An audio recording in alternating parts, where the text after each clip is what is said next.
Hey guys, it's me, Crazy Honda Chris, and here behind me, I'm gonna have a 2023 Honda CR-V. This is gonna be the Sport Touring trim, the highest trim level available.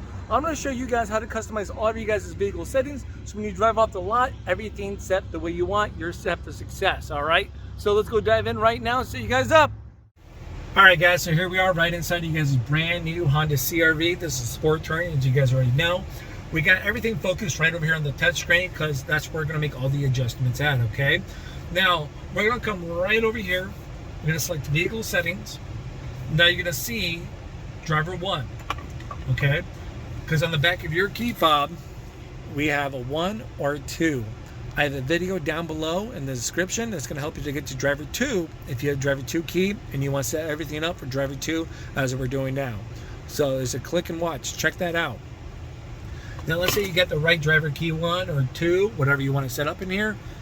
Let's talk about setting up your vehicle settings and what's going on within this here so you guys are set for success.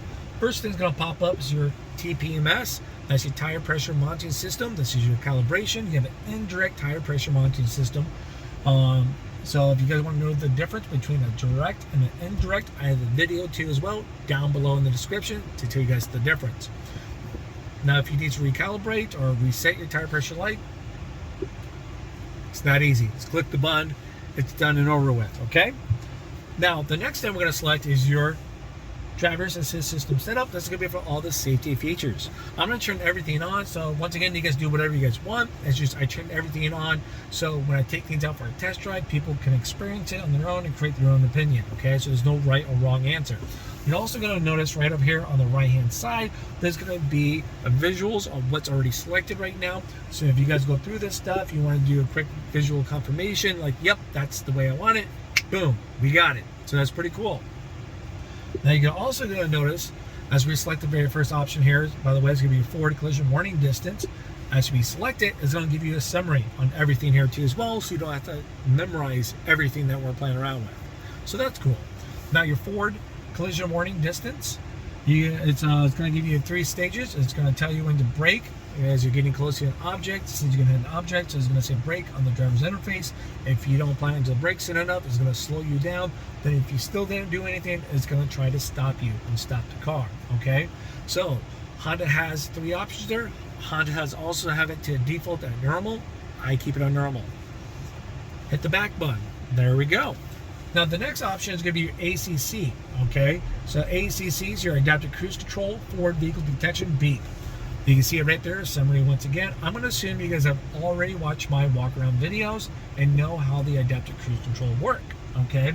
If not, go back over there because it's going to show you all the cool other standard features and functions in this car too as well.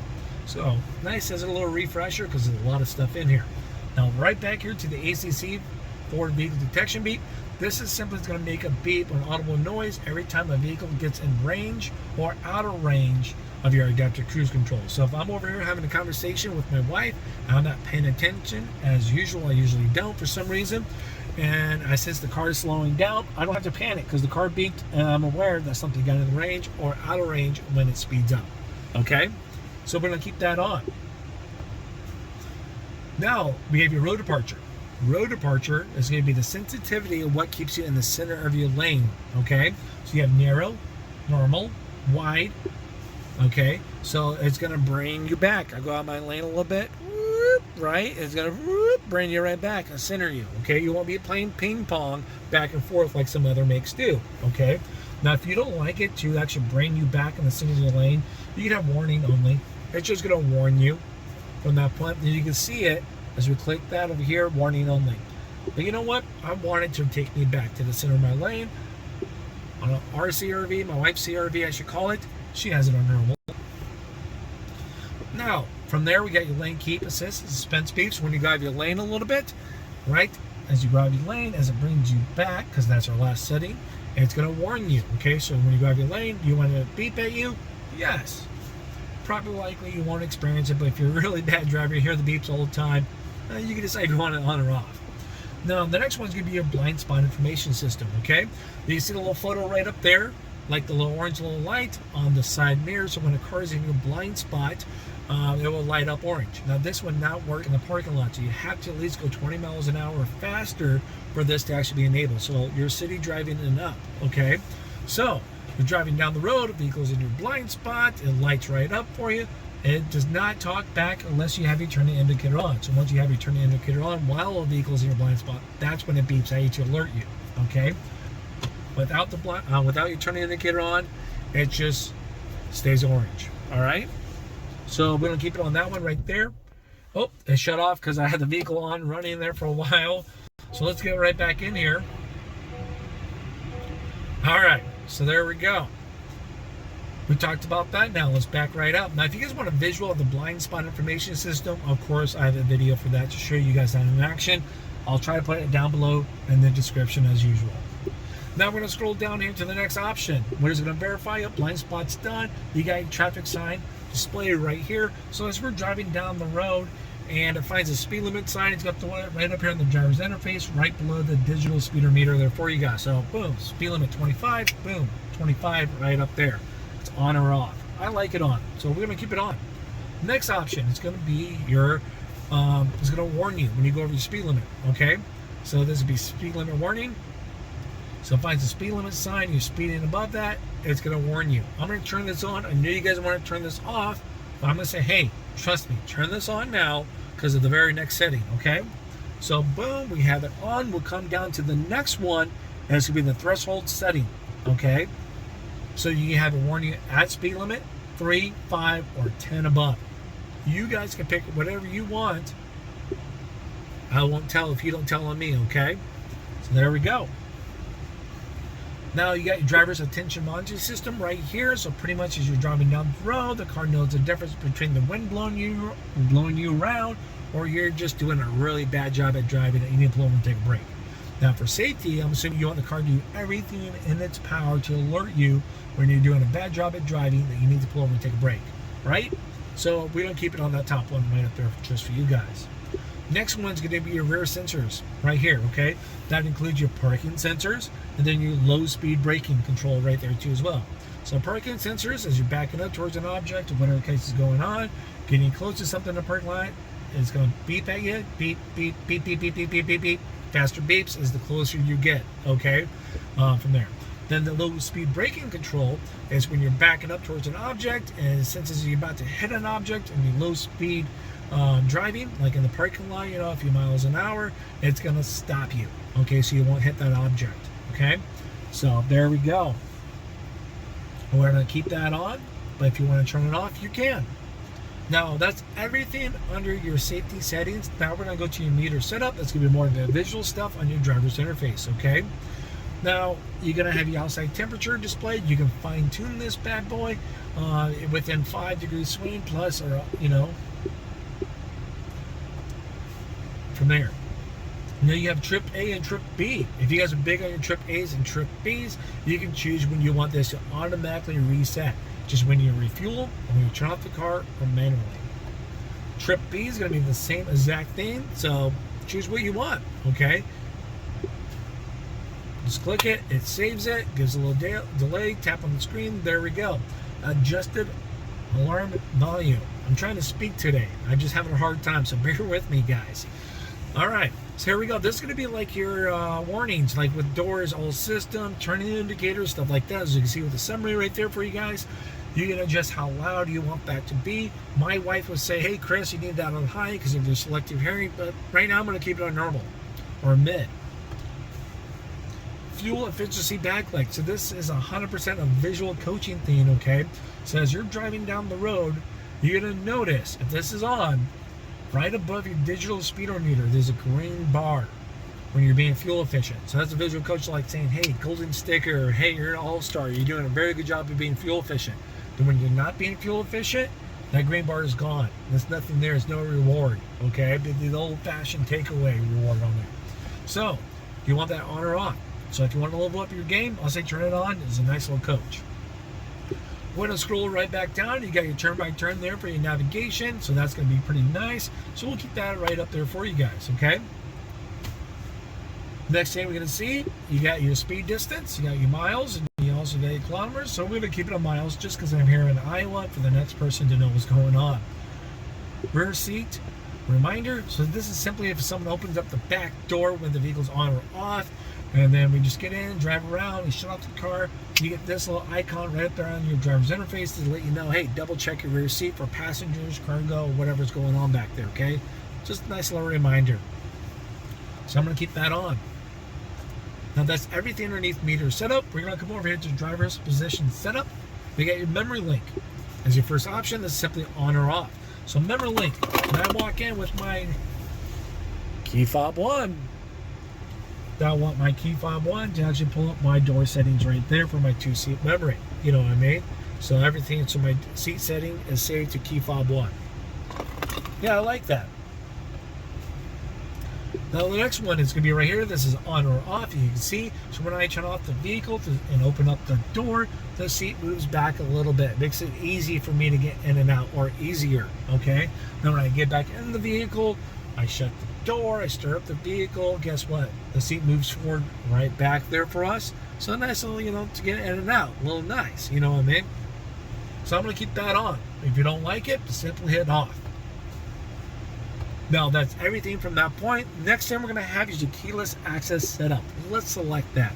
Now we're getting to the meat and taters here, okay? So you get your door unlock mode.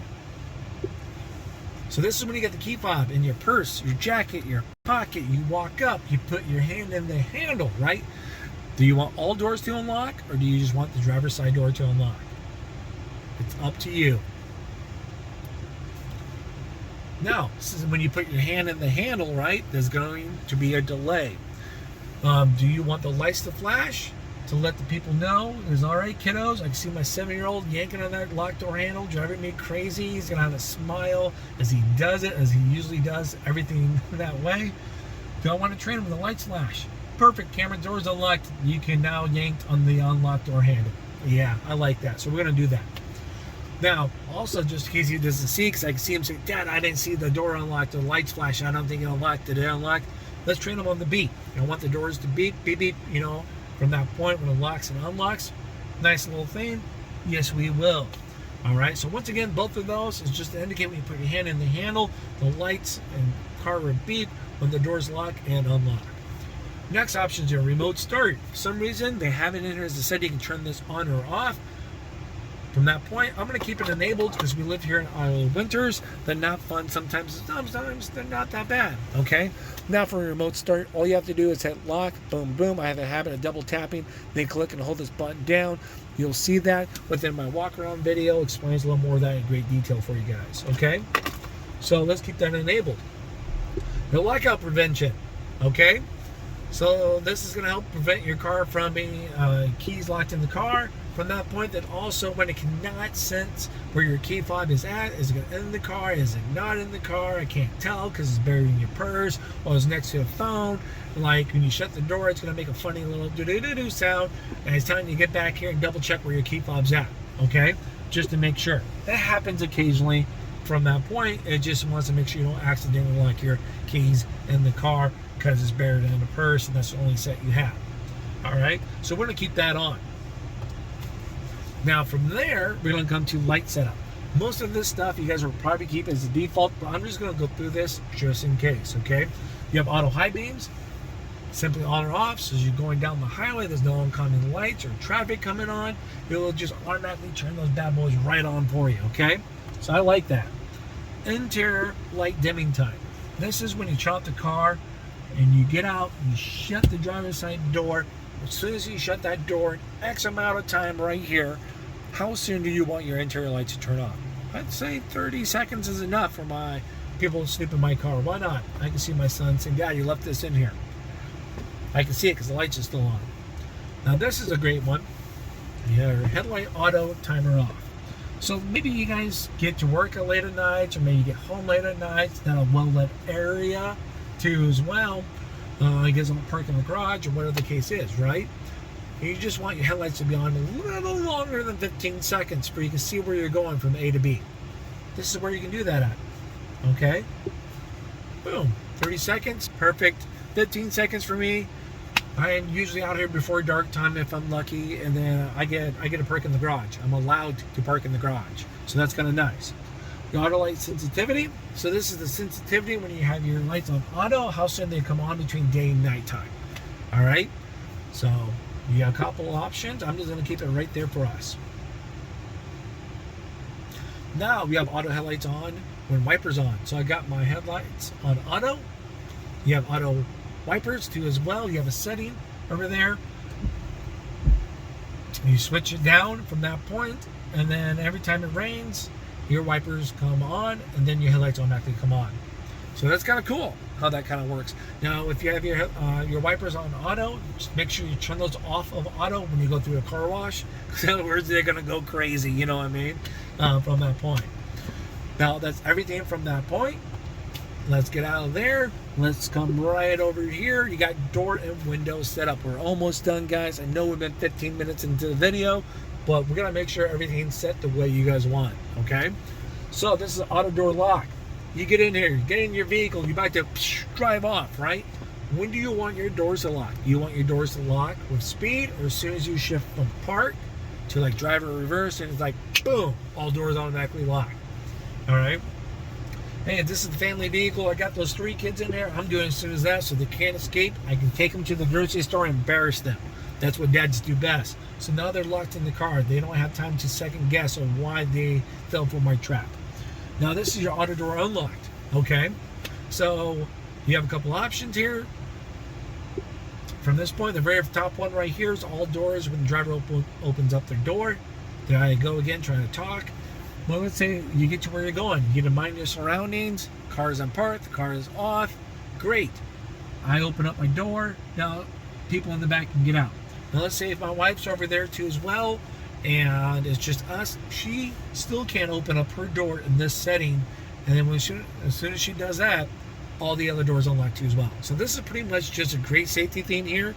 So everything remains locked till the 2 front doors are open. These people in the back, they can't get out until that happens, okay? Or you can do when you shift to park. So every time you shift to park, boom, all the doors automatically unlocked. Or when you shut the vehicle, or have that off, okay? I'm going to keep it on the top one there. And then we're going to move on to walk away auto lock feature. So this is when you have the key fob with you, right? Ta-da, we have it with us. We shut the car. We shut the door. I still got this in my pocket, my purse, whatever, my jacket, 10 feet away. Boom, it locks all the doors. Okay, so that's nice. I never have to second guess myself. Did I lock my doors? Did I not lock my doors? I don't know. It's locked. One less thing to worry about. So this is your pre-lock setting. Pre-lock settings are great. I wish I had this on my 2011 Honda Accord. Oh man, because my kiddos, I love them, but I'm not a patient guy when it comes to getting in and out of the car to get inside after a long day of trip, okay, with the family. So what I mean by that is I get out, I shut my driver's side door. With my Accord, I can't hit lock, right? I have to wait till all the doors are shut to actually hit lock and actually lock all the doors, right? Well, with the pre-lock setting, in this car, what you can do is I get out, I shut my driver's side door. My buddy Cameron over there, or maybe Lucy, my next one, she can have the door open all day, right? And she shuts it like in a minute later. Well, I already hit the button. It's pre-lock set. As soon as she shut that door, boom, all the doors are locked. So that's kind of nice, okay? I kind of exaggerated a little bit on that, but you know, you kind of get the picture a little bit. So we're going to keep that on. It's kind of a moot point though, since you have to walk without a lock. But there it is, just in case for those that don't want the walk auto lock and you want to do that instead. So this is your keyless answer back, okay? So when you kind of hit the buttons, lock and unlock, I'm assuming you want your lights to flash at you, or your lights to flash to let you know, hey, I'm locked, or hey, I'm unlocked. So that's kind of nice. Now you got your remote right here. It's a window remote control. So I have a video showing this in action down below in the comments. Down below in the description. Check that out, okay? It gives you a visual. So simply I hit lock, double tap and hold unlock. As I'm holding it down, the windows come down. If I let go, it stops, but if I hold it down, it goes from there. So it's a great way to actually let the vehicle air out after a great ball game and the sun beats down the car, okay? Downfall about this is some people have these massive thumbs, you know what I mean, or are not aware of that. So they're like hitting these buttons and they accidentally crack the window a little bit and they have it parked outside and it rains. Get a little rain, a little snow in here, you know, a little bit of bugs, stuff like that. So if you want to turn that off, right here, Honda has now allowed you the opportunity to turn that off, okay? There we go. We're almost done. You got your Econ Assistant right here. It's simply on or off. So a lot of people just keep this bad boy on. As you can see right there, what it tells you what it's all about. It'll probably be faster for you guys to read it than me just trying to summarize it to you guys. It does a very good job right here summarizing it. There we go. We're going to hit the back button. Now, maintenance. If you have any maintenance stuff that needs to be done or reset, boom. Here we are, maintenance stuff from that point, okay? Now, once again, if you guys found this video helpful, thank you so much, and hit that like and subscribe button to stay tuned for more videos I'm going to have. Also, check out my walk around videos and my tips and trick videos. I have a lot of stuff out there for you guys. I put a lot of time into this, so I greatly appreciate any kind of help on your guys' end, okay? But once again, congratulations and welcome to the Honda family. Talk to you guys later.